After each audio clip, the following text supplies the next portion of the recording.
जय हिंद दोस्तों। जब हम भारत के विश्व गुरु होने की बात करते हैं तब मन में सर्वप्रथम एक सवाल आता है कि क्यों विश्व के तमाम देश भारत को अपना शिक्षक मानते थे। आखिर क्यों सदियों तक भारत विश्व गुरु के रूप में पूजा जाता रहा है। इस वीडियो में हम इन प्रश्नों के जवाब ढूंढने की कोशिश करेंगे। भारत को विश्व गुरु बनाने में एक प्रमुख कारण है संस्कृति का दुनिया पर प्रभाव। दुनिया की कोई भी भाषा संस्कृत से अछूती नहीं रही है। भारत में सभ्यता का विकास यूरोप से बहुत पहले ही हो गया था। यूरोपीय भाषाओं बोलियों का विकास संस्कृत के संपर्क में आने के बाद ही हुआ था। आज आप देख सकते हैं कि संस्कृत का पितृ लैटिन में पातर हो जाता है, जिसे ग्रीक में भी पातर ही कहते हैं। संस्कृत में भाई को भ्रातर कहते हैं, जो लैटिन में भ्रातर हो जाता है, जिसे ग्रीक में भ्रातर ही कहते हैं। मैं आपको अंग्रेजी या दूसरी यूरोपीय भाषाओं का भी उदाहरण दे सकता हूँ, लेकिन बाकी सारी यूरोपीय भाषाएं लैटिन या ग्रीक से ही निकली हैं, इसलिए मैं यहाँ लैटिन और ग्रीक की ही बात करूँगा। संस्कृत में माँ को मात्र कहते हैं, जो लैटिन में मातर हो जाता है, और ग्रीक में मेतेरा। ऐसे ही हजारों शब्द गिना सकता हूँ मैं आपको, लेकिन समय की मर्यादा को देखते हुए आगे बढ़ना ही सही रहेगा। दोस्तों, माता पिता भाई बहन ये ऐसे शब्द हैं जो एक नवजात सबसे पहले सीखता है। इन शब्दों का संस्कृत भाषा से मिलना ये सिद्ध करता है कि यूरोपियों ने बोलना भी हमसे सीखा है। क्या आपको पता है कि थाईलैंड को वहाँ के लोग थाई प्रत्येत भी बोलते हैं। प्रत्येत संस्कृत शब्द प्रदेश से बना है। उनकी थाई भाषा पूरी तरह से संस्कृत पर आधारित है। इंडोनेशिया की भाषा बहासा इंडोनेशिया है। सिंगापुर का पुराना नाम सिंगपुरा है, जिसका अर्थ है शेरों का शहर।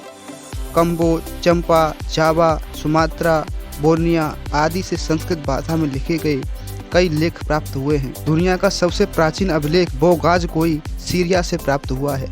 उसके अनुसार वहाँ 14वीं शताब्दी ईसा पूर्व मितन्नी साम्राज्य हुआ करता था, जिसके कई राजाओं के नाम हिंदी देवताओं के संस्कृत नामों पर रखे गए थे, जैसे दशरथ, इंद्र, वरुण। उत्तरी इराक और सीरिया क्षेत्र में फैले साम्राज्य की राजधानी वसुखनी थी, जो एक संस्कृत का शब्द है। तो दोस्तों, हमारा ये कहना कि भारत को विश्वगुरु बनाने में संस्कृत का अहम योगदान था कतई गलत नहीं होगा। धर्म और संस्कृति। भारत ने अपनी सीमा के पार एक भी सैनिक भेजे बिना 20 शताब्दियों तक चीन पर सांस्कृतिक रूप से विजय प्राप्त की और उस पर अपना प्रभुत्व बनाए रखा। ये कहना था चीन के एक राजनायक, एक दार्शनिक का। दोस्तों, केवल चीन ही नहीं, अभी तो पूरी दुनिया पर भारतीय संस्कृति का विशेष प्रभाव रहा है। आपको ये जानकर हैरानी होगी कि थाईलैंड में 1350 से 1767 के बीच एक साम्राज्य फैला हुआ था, जिसका नाम था अयोध्या साम्राज्य, जिसे श्याम देश भी कहा जाता था। ये भारतीय संस्कृति का प्रभाव ही तो था कि इसके शासक अपने नाम के आगे राम लगाना पसंद करते थे।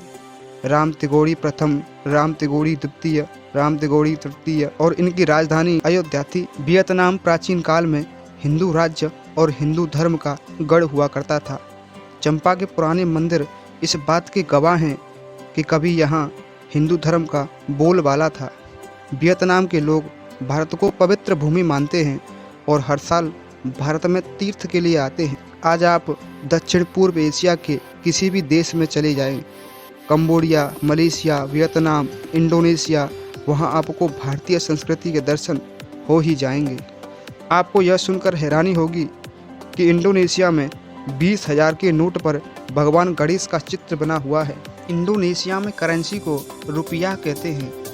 दोस्तों, ऐसे हजारों उदाहरण हैं कि ये सिद्ध करते हैं कि भारत को विश्व गुरु का स्थान दिलाने में भारतीय धर्म और संस्कृति का विशेष योगदान रहा है। बौद्ध दर्शन का प्रचार। अगर धर्म और संस्कृति की बात हो और महात्मा बुद्ध का नाम ना आए तो बात अधूरी रह जाती है। एक शिक्षक के रूप में भारतीय दर्शन और विचारों को दुनिया भर में पहुंचाने का जो काम महात्मा बुद्ध ने किया, उसकी कोई बराबरी नहीं है। आज दुनिया भर के देश बौद्ध मत को मानते हैं, बुद्ध के बताए हुए रास्ते पर चलते हैं।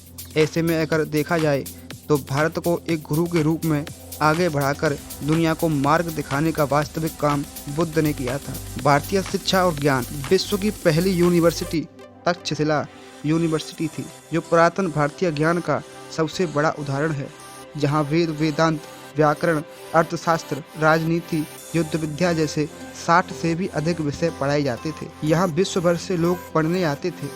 सिकंदर के आक्रमण के समय तक्षशिला चिकित्सा शास्त्र का दुनिया भर में एकमात्र सर्वोपरि केंद्र था।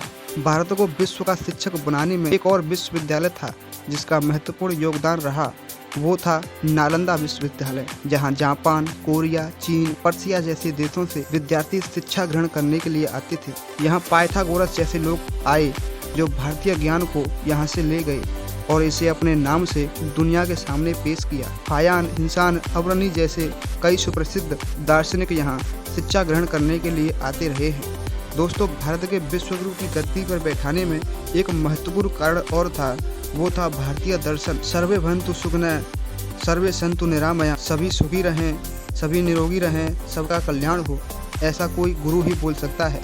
वसुधैव कुटुम्बकम की बात करने वाला भारत, जो सभी को एक समान निगाह से देखता है, ऐसा कोई गुरु ही देख सकता है। तेन हिगतेन भुंजतः, सभी को त्याग पूर्वक भोग करना चाहिए, ये केवल एक गुरु ही कह सकता है। बाकी भारत को विश्वगुरु बनाने में और क्या क्या कारण हो सकते हैं, आप हमें कमेंट करके जरूर बताएं।